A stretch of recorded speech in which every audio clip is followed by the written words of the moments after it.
One of the most valuable lessons I've learned over the past decade in real estate is how essential it is to learn from the industry professionals. That's why I'm gathering professionals from across the country to share their experiences with you.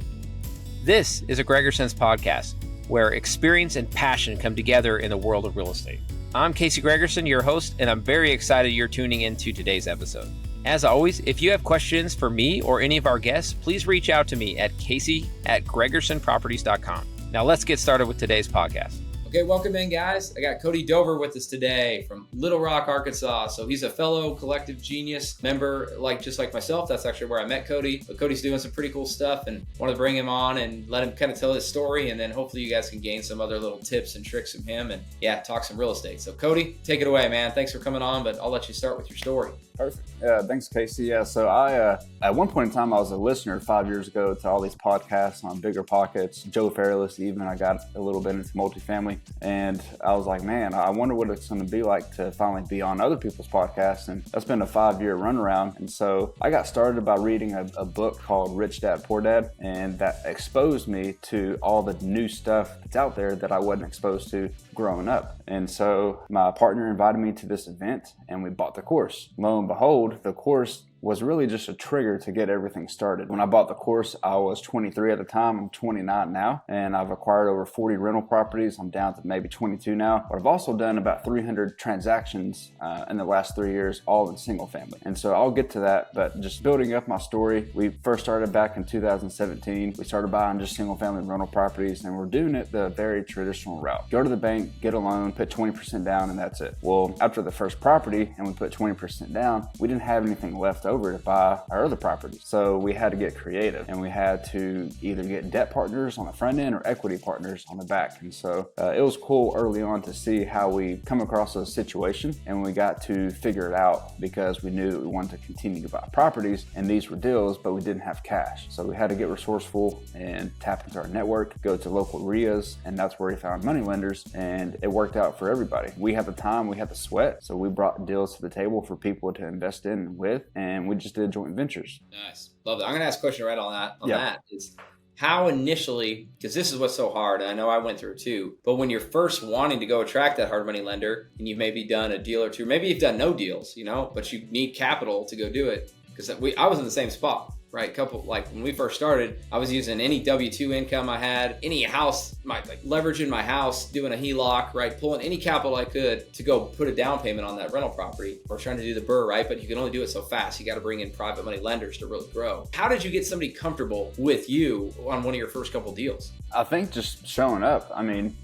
It's like when you go to a job interview, you either have to have experience or, you have to have 5 years of experience. And so we didn't have any experience. We just had ourselves and who we were, but we also were showing up to the meetings. We were asking the right questions. And so I think what struck people was just our identities of trust and worthiness and value and authority that we carried about ourselves so that people would trust us. Because when you're investing in a deal, you're really investing in the operator first and then the deal second. And so if the operator is trustworthy and then you can vet the deal, then you just put 2 and 2 together. And so for us, that looked like asking people. And when you go to ask people, it's a win-win scenario. It's not like you're gaining something from them giving you money. They're getting something back too. Absolutely. Yeah, you're providing a return. That's what I'm with you. It's a mindset you have to flip because I feel like you're asking for money and you're like they're doing you a favor. But it's like, hey, you're providing them a way to invest in real estate and they don't have to be active. Like they could be completely passive, secured by real estate, and I'm sure the returns.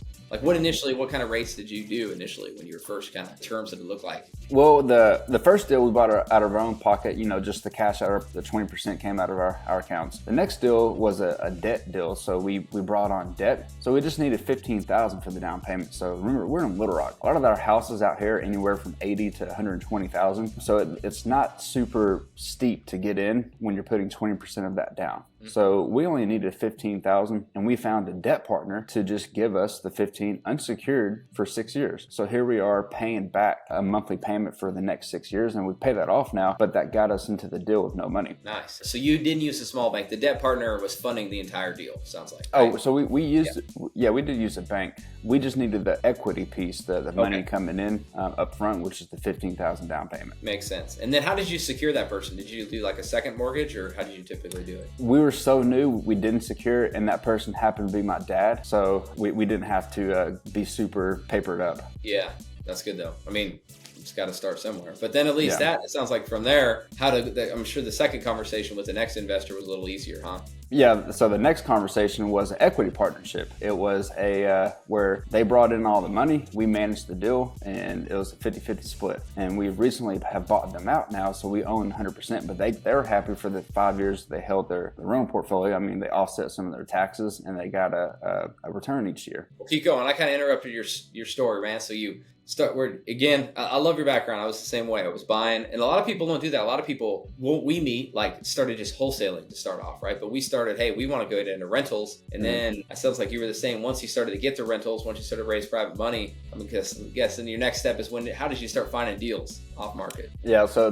when we bought our first 5 houses, that was back in 2017. We didn't know what we were doing. Remember, we had just bought the Rich Dad Poor Dad course. It wasn't until the end of 2019, early 2020, right before COVID came, is when we realized that, you really have to do sales and marketing. And that's where the wholesaling came into play. And so from there, we already had a background of buying rental property, just a handful. And so when we got into the sales and marketing game, then we realized, we can really make money a few different ways. We can wholesale it, we can flip it, or we can keep it. But the one thing that's fundamental is we get to see this deal first, because we're doing all off-market properties. And so we linked up an authority figure here in Little Rock that helped us. And so we were his operators. He was the money, we were the operation. In a short time, we looked up, and 6 months in, we had quit our job full-time to go into this full-time. So 2020, January 1st, I'm no longer W-2, and I'm doing this wholesale thing. Well, what were you doing before that? Yep. Cody, what was your job? I was a banker. I got out of college, didn't know what I wanted to do when I grew up, and so I just got into banking and thought I would work my way up that ladder. And I realized that was a 20-year climb, and I didn't want to do the whole 9-to-5 thing. So January 1st, 2020, no longer W-2, we stepped into the wholesaling game full-time, and COVID hit. We're like, dang, what are we supposed to do? We had only done 4 deals in that 6 months. Well, 4 deals is not going to pay the bills when you have no W-2. So there's a lot going on emotionally. Well, the next 6 months of that same year, 2020, we did 54 deals. So we went from 4 to 54, and all that was because we stayed in doing the fundamentals. We stayed in what was working, and we found out that these deals that we're getting came from 6 months ago. So there's a whole follow-up to the process, and that's what clicked for us, is we have to continue to follow up with our lead pipeline. And from there, it just kind of took off. So I'm glad that we went the route of sales and marketing, because now we're getting to get discounted deals, half off. Imagine going to Walmart or something and you see a 50% off sales rack. That's the deals that we're buying. Yeah, those are the ones you're taking down yourself, right? And you initially. So was that your intent from the start to build that funnel and that marketing thing so you could buy stuff at a discount, or was it more to build, or I'm assuming both, or is it more to build that active income to replace your W-2? It was really more so to build active income first, but then we realized, I could wholesale to myself, still make the income on the front, stay in the deal, and make the back end too, so I can double dip. And so now we have 2 companies, a wholesale company and a flip company. And so I get to still take the wholesale fee up front and flip it to myself and stay in the deal that way too. So initially it was for active income, but now it's to build up a portfolio that makes sense for me to stay in long term. Nice. Well, great question. I ask a lot of people like you. It's a tough one, but how do you make the decision on if you're going to wholesale it or keep it as a rental, or even if you're going to flip it and sell it or keep it for the portfolio, right? Cash flow now, or cash injection now or cash flow over time? It's all situational. It's a deal by deal basis, and I don't have a formula or any cheat sheet to give you to say, here's if it turns green, if it checks it off, then I'm buying it. It's all situational. So it depends on where I'm at in my monthly overhead or monthly income, quarterly, yearly, wherever I'm at. Also depends on location. And so most of the time, if I can wholesale a property, say for $20,000, but I know that I can probably flip it for $35, I'm $15,000 off right there. I will take the 20 today today than the 15 tomorrow. Yeah. The extra 15. So it really just depends on my capital structures in place. Right now we're a lean team, so we're not taking on big projects. We're taking on small, $15,000, $20,000 rehabs, not 40 plus. That's where I'm at right now. It's just evaluating to see which deals I want to get into versus incurring that cost to make a little bit more. Love it. How has the private money evolved and the lenders, right? Now that you've kind of built this up, do you still use a lot of partners on the deals you take down, or? Yeah, so I have two just private people that give me cash to buy the house and to renovate the house, and then I'll refinance them out. But looking at their returns, I mean, I'm getting charged 11%, 2 points, 2.5, and that may be expensive, but I'm only holding the note for 3 to 6 months, and it's working. So when I saw their returns, I'm like, short-term money is the game right now. Like, how can I get involved and create something where I can lend to myself, but other operators out there too on a short-term basis? I think that's the game right now with money, getting in and getting out. And so long you know how to underwrite the deal and vet the deal, and you have a trusted operator with proper structures in place, it's hard to lose that game. Yeah, keep going. So have you started to lend money out yet, or is that kind of on the horizon? That's in my head. I would love to dig into that. Like I said, I'm a lean team, so to go after new opportunity, but that is something on the horizon that I would love to get into. And talking with you at CG about the funds, I really enjoyed that conversation because I know that that's where I'm looking to migrate to. Ultimately, because there's people, the higher earner, W-2 income folks just don't have the time to invest in real estate, but they have the money. In real estate, there's only 3 things involved: the deal, the money, and the crew. And so if you got one of them, then you got to figure out how to get the other 2. And so I want to pair money and deal to money over my career, I believe, just helping people out.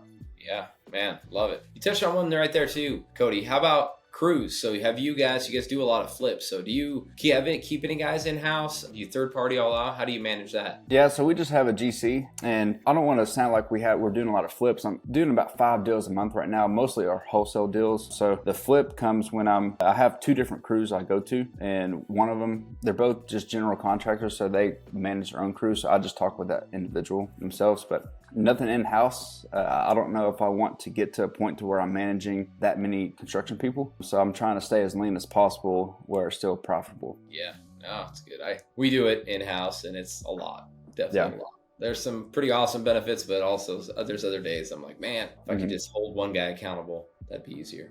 But no, that's cool, man. Well, okay, another thing I was going to ask you, Cody, so you talked about Rich Dad, Poor Dad and how it kind of it really sparked you, right? But looking back, and you could do 1 or 2 of them, but what was like one big takeaway from that book that you remember and then you like put into action? You're like, man, that was a game changer for me. Ooh, man, that's a good question. I read that so long ago, I'm not even sure. Let me see. One of mine was, while you're thinking about it, was the sales, right? So he talked about, I remember he said he did door-to-door sales, and I think his rich dad had told him to like get sales experience. And I'm like, sales, man.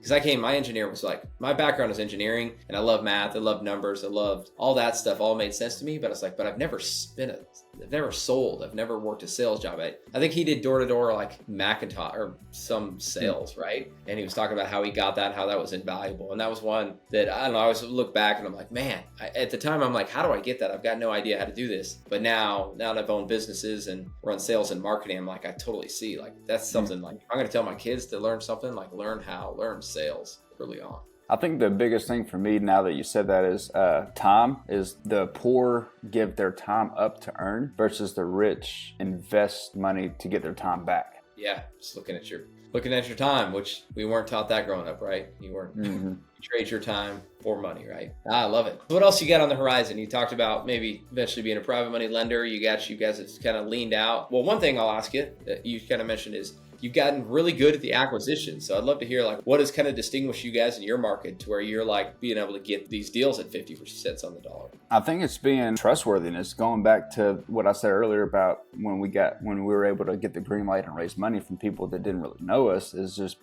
building trust with people, knowing how to talk with sellers and having that conversation to look out for them and their best options and not just looking out for yourself. Because at the end of the day, these sellers are in some kind of situation, and sometimes I'm not the best fit for them, and I'll let them know that, and they like that honesty. And so I think our utility is just the way we speak to people and hold ourselves to customers, the sellers, but also the approach too. I'm not looking to sell you, I'm not looking to get you, I'm looking to help. Yeah, I'm sure that's an impact, and people could tell that, I'm sure, right away. So I'm sure that builds rapport immediately in these guys. especially I'm assuming you mentioned too the follow-ups, right? That a lot of your deals don't hit right away, and we're very similar, right? Very rarely do we find somebody who's like, I gotta sell now. And those are great, but they're few and far between. But those ones that you built trust with, I'm assuming those guys are the ones that, hey, 6 months they came down. All right, I'm ready to go, Cody. Is that how it goes? That's it.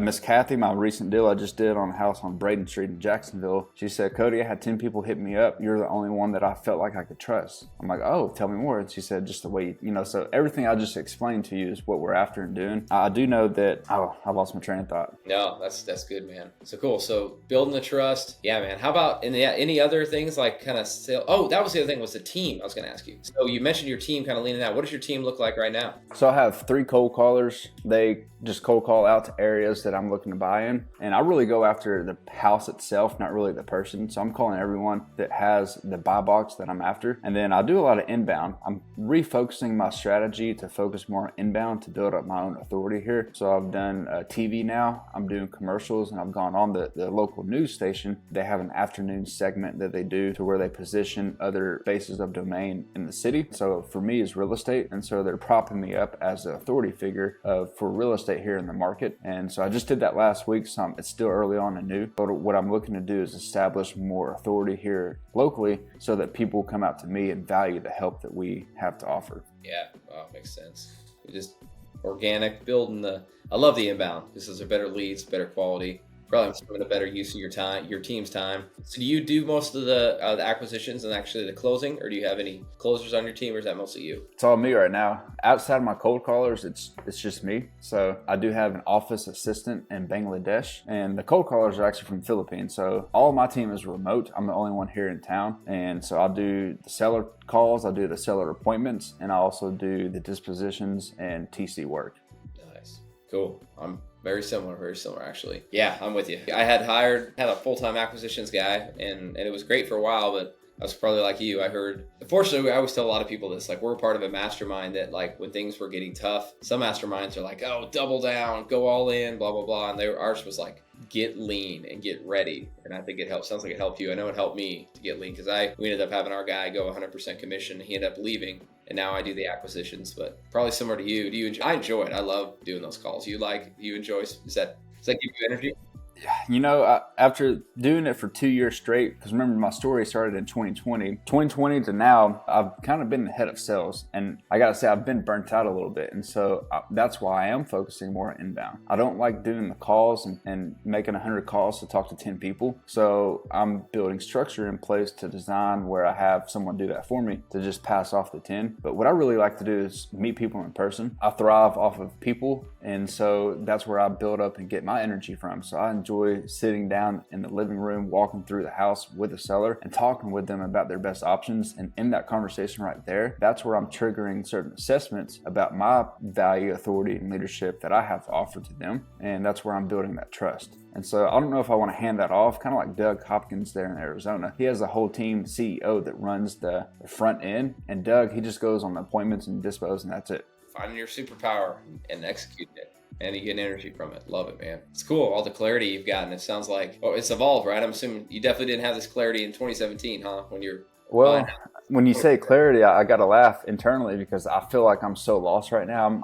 I'm exposed to a lot of opportunities, whether it's land, new commercial development, new construction, fund money, fundraising, so all these different avenues I feel and see could be or are possible. I'm just trying to figure out where do I fit in that. So keep going, man. I'm with you. I think we all as entrepreneurs face that. How do you currently cope or deal with that or manage that? Talk to a lot of people, have a large network of people from across several states, and some in different industries, some in different philosophy groups, masterminds, whatever it is. And so I'm just always talking. We live in the world of language, and so it has to be spoken or has to be out for you to act and do anything. And so I am, somebody told me the other day, like the whole 80-20 rule. I was like, I wonder if I should spend, I'm trying to spend 80% of my time doing the day job thing, which is the wholesale, and 20% versus new opportunity. And he said, what if you flip-flop that? What if you spent 20% on the wholesale side and 80% of a new opportunity. And that really sparked a new kind of aha moment for me to realize, I mean, most of my leads are inbound. So I really don't have a lot of time on the wholesale side. Therefore, I can go out and venture out into different avenues. Yeah, I love applying that 80-20 principle. And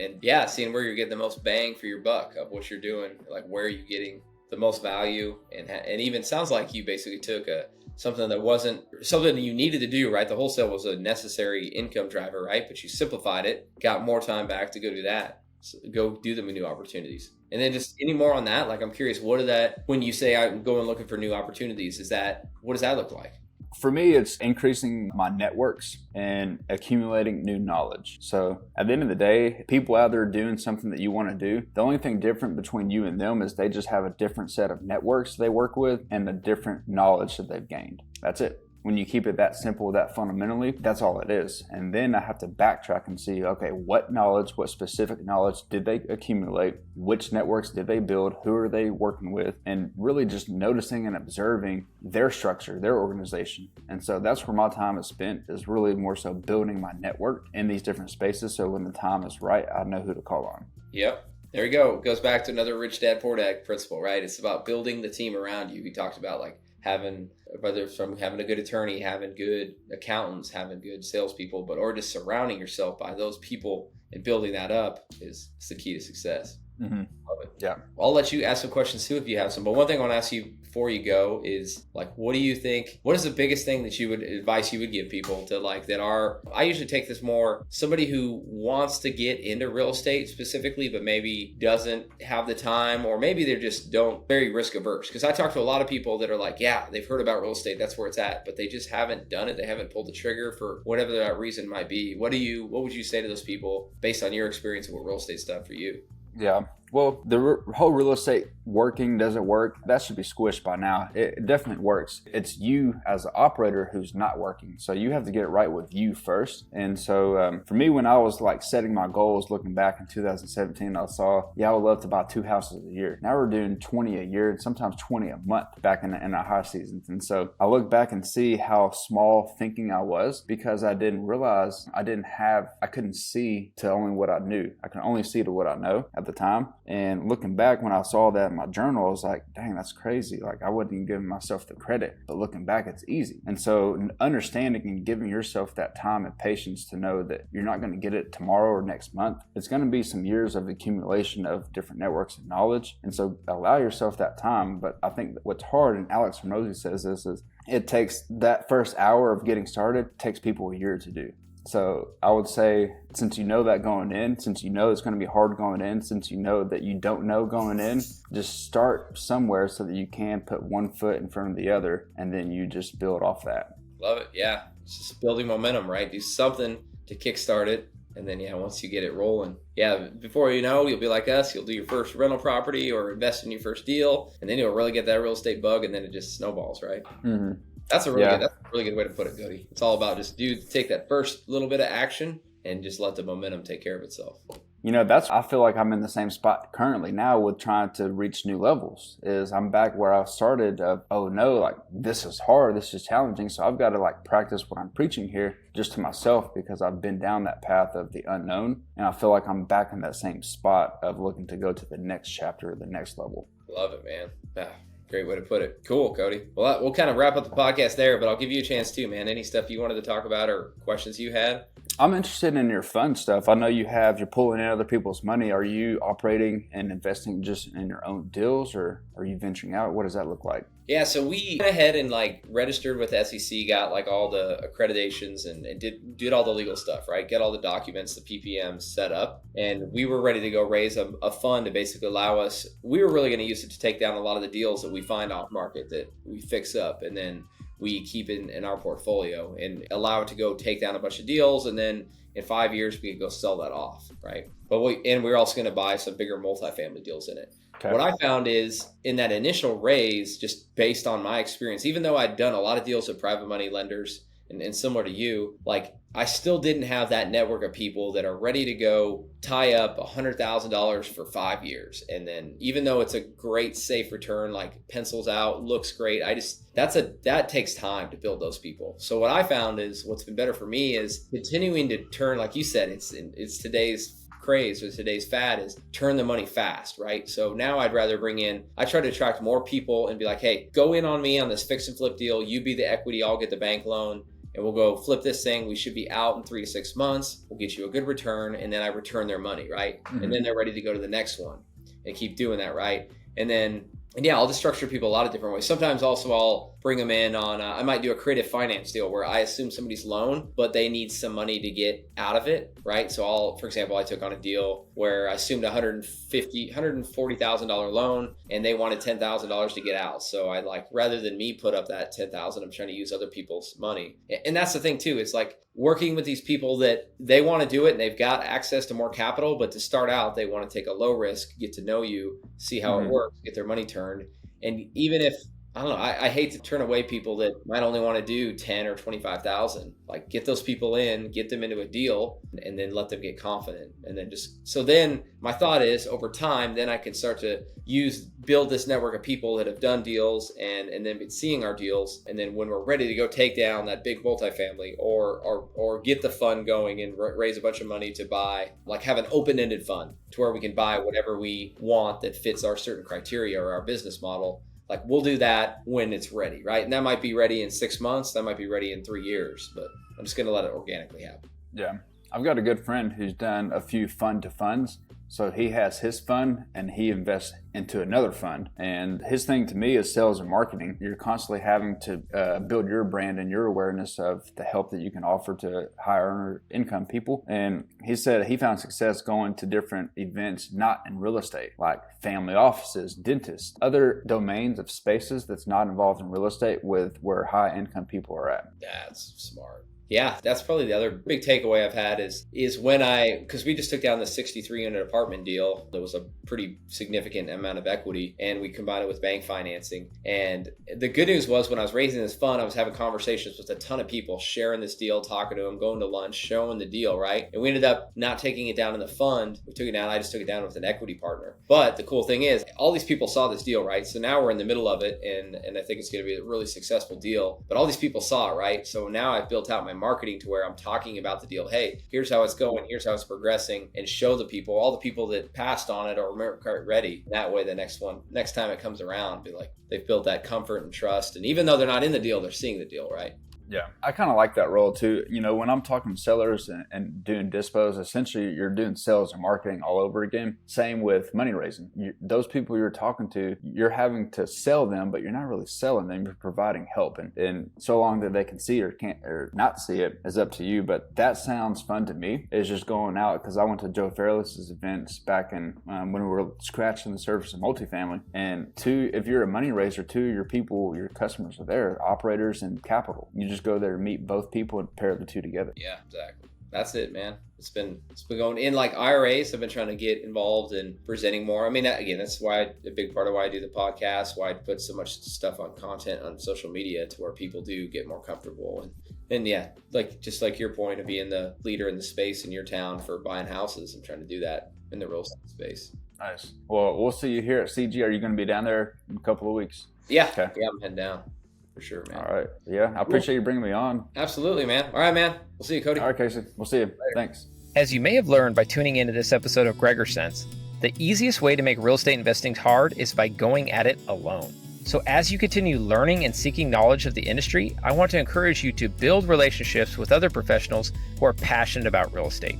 Whether that's an agent, a business owner, or a managing investor like myself, there are pros that want to see you succeed and are willing to help you by sharing their experience. You can always reach me by visiting CaseyGregersen.com and scheduling a call. I look forward to connecting with you and continuing to share my experience with you here on Gregersen's Mobile. Until next time, I'm Casey Gregersen. Thanks for tuning in.